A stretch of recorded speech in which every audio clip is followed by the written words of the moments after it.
Grumpy old man.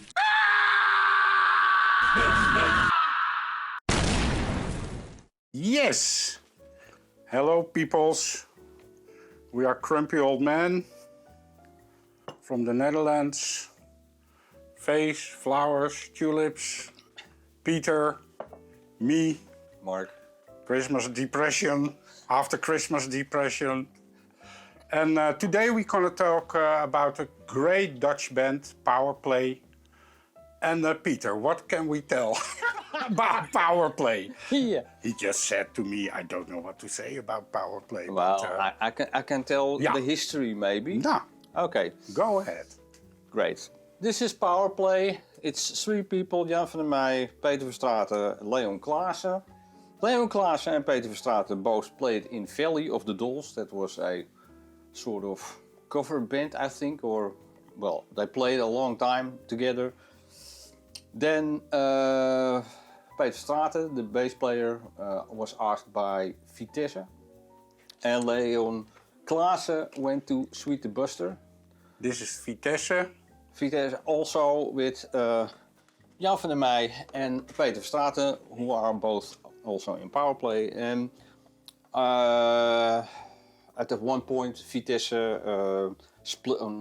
didn't split up, but Herman Brood was back in the band and out of the band, and all turbulent times.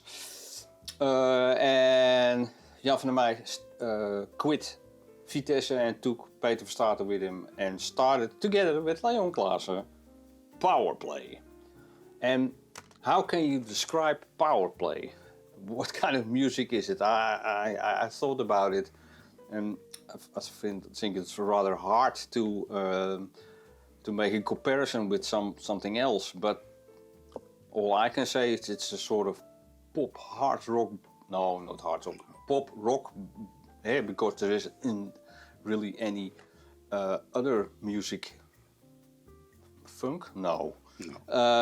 So pop rock, and Jan van der Meij has a great voice, which is a little bit similar to, dare I say, Paul McCartney. And that's why he was asked a few years back for the Analogs. Analogs is a Dutch Beatles tribute band where he played the role of Paul McCartney in some songs.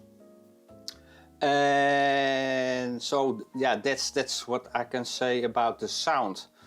What I do know is the fact that it took off.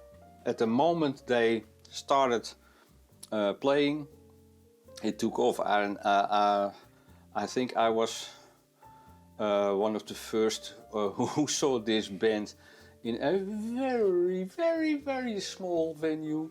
Well, it was a discotheque, I believe. And Citadel?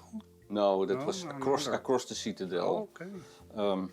I haven't got a clue what it was named. And I saw them play there. That it was the first, and I was impressed. And then on, we saw them a couple of times live.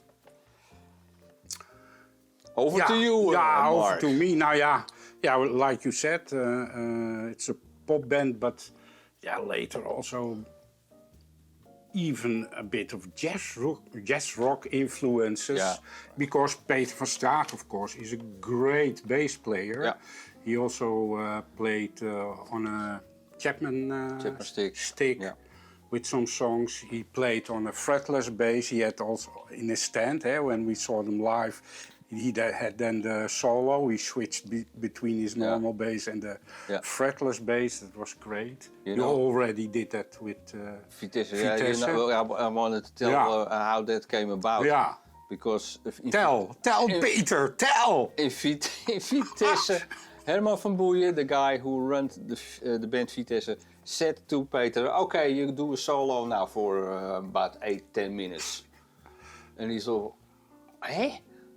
So he came up with the idea to use two bass guitars, one around his neck and another on a stand, and then switched between them and did a fretless, fretted solo. And that was quite interesting, to be honest. Yeah. Yeah, and on their CD, LP. It's more about pop, but later they had this one. I have to get it out of the cover. The Noises and Voices. And there the music really gets more interesting. And they had a few small hits even. Oh, and anyway, this is the mini, the EP. Like with 5 songs on it, great. And here's a ticket for their goodbye concert. In the POC, we always went to the POC in Weesp, a little venue, but I can't remember anything of it. No. But I think we went there. But we saw them, of course, a couple of times. Like you said, Jan van der Meij, great voice. Yeah, it's a bit like Paul McCartney, but he can't do anything about it. I think his natural voice. Yeah. Later on, with this album, another line-up. Which is also in the sleeve. Which are also in the sleeve, Mark. Hurry up! Okay. Well, here gets more like Bryan Adams-like, I think. More rocky sound. And it's with Klaas Jonkmans on drums. We know him from the Dutch. So great Dutch band. And we always went first to Vitesse and later on to Powerplay. And there were big bands for us. We stood there with open mouth, always watching. Great drummer, Leon Klaassen. And then I went to play in a band, the Clawboys Claw. There, I said it. The first time I mentioned the band I played in, Clawboys Claw. And but keep it secret. Keep it secret. But all 50 of you. And then I was a few months in that band, and suddenly I got a call from Jan van der Meij. And he asked if I want to play in Powerplay. Man, that was my dream band. But I was already in the Clawboys Claw. I'm loyal. And it was a nice band also, Clawboys Claw. Great guys, I love them. And so I didn't do it, but backwards thinking, maybe it was musically more interesting. But I think if I want to play with them, I was starstruck. I think so. Maybe a bit too high level for me to play in at that time. So after the lineup with Peter van Straten and Leon Klaassen, Powerplay had another lineup with René van Kolm. And René van Kolm used to be a drummer in Doe Maar, famous Dutch band. They split up in '84 and I think in '85 or something, or maybe later. No, I think a little bit later. René went to play in Powerplay. Then, after a while, the band quit. I started a little CD shop in the center of Amsterdam. And suddenly René walked in.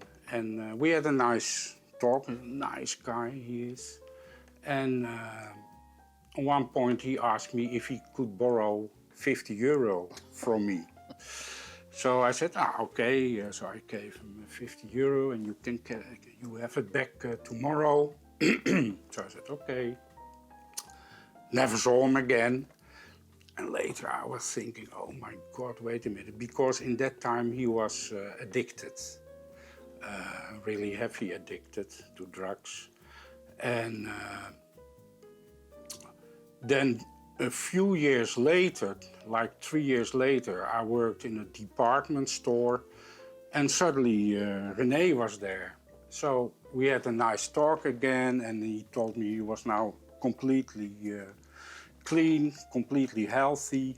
I think in that period, Doe Maar was also starting up again to do a show, so that was he was healthy and wealthy. let's say. So we had a nice talk, and that was it. So he went away, and then 10 minutes later, he came back. He said, "Here's your €50. You still got." So I was really, I had it forgotten. So, yeah, you see, it's such a nice guy. So that was great. And they had a really nice song. We saw him once, I think, with Powerplay. At least I saw him once. I loved how he played the drums there. And they had a great song at that time, One Summer Night. And I'm always wondering why that wasn't to be a massive hit, man. It was such a great commercial song. But, nah. Anyway, after a few years later, they broke up and they stopped. And later, Jan van der Meij went to the Analogs. Yeah, okay. And another thing I wanted to tell all our American viewers that Avanti, the song on this album, was used for football games or something in a trailer, or how do you say it, a commercial for, and so they were heavily played with that song, an instrumental song from this album, Avanti. And I don't know if it was this lineup, no, not with Klaas Jonkmans, but with that other guy. Henry Huppelepup? No, that's Indonesian guy or something. With the shaved... right. Yeah, he looked like me. I knew him. He was always bringing papers around on his bike. No, really. Also a really nice... And he played in the clip from Candy Dulfer, from that song. Right. That hit. She wrote together with Dave Stewart. Yeah, right. Can't remember the name of the title of the song. Anyways, that lineup, I did support for Powerplay in Lemelerveld. Oh. Yeah, okay. Salenstruik. Yeah, right. Struik, yeah. So with New Rising Sun, it was a sort of blues rock band, and we could do the support for Powerplay. Can't remember anything about Powerplay. I saw Jan and I were great, and shake hands, etc. But what I did remember from Saalstruik was the fact that I was really surprised how they did the beverages. There was an enormous bar, and there was a couple of bartenders, and they never stopped pouring beer. They opened the beer, and then for 5 minutes they were putting glasses on it. Unbelievable how much die got. No, okay, that's de Achterhoek. Yeah, okay. Well, I was really surprised to see that. And also a nice fact is that I bought not too long ago, I think about 2.5 years, 3 years ago, I bought a pedal from Jan. I didn't know it was him, but I had a hunch that it was him. So I came, and indeed he opened the door, and I bought this pedal. Very, very, very, very, very nice guy. Yeah, but you didn't say anything about us that we used to go to. Yeah, well, I gave him a CD from Vitesse. Oh yeah, live. That live from the radio. Oh yeah, He didn't have that one, so so he knew I was a fan. So yeah. That was right before COVID, or around that time. Yeah. Nou ja, bless him, and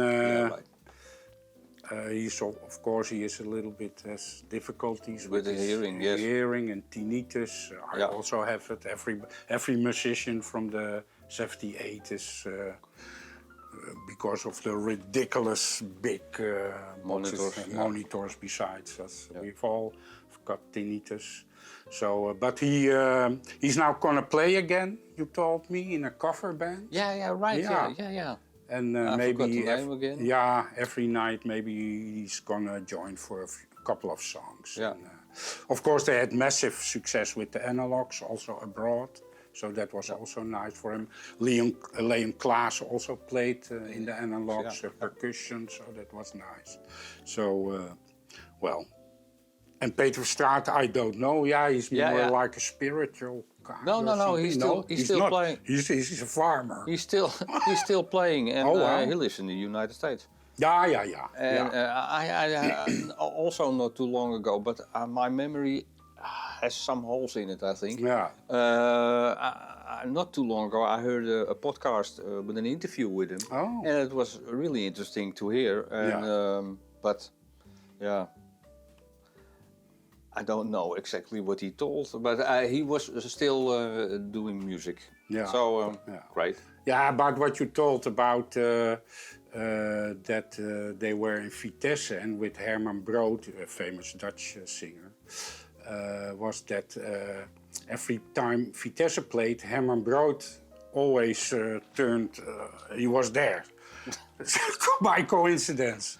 So then Van Boeien was afraid that Van der Meij and Van Straten went on to play with Herman Brood, so that's why he took Herman Brood in the band. But it didn't matter because later, of course, they left. So and of course, Peter van Straat also played in Spargo, like a Dutch for a while, I think. So and that's why you saw them in that place in the Leidse Dwarsstraat in the center of Amsterdam, because they always were jamming over there. Yeah. So that's, I think, how it came together. So now, that's it, huh, Pete? Yeah. That's it. Okay, we clear up and we go to the next episode. No, first we're gonna show you where we were talking about, and then on to the next episode. Yep. Thanks for watching. Bye.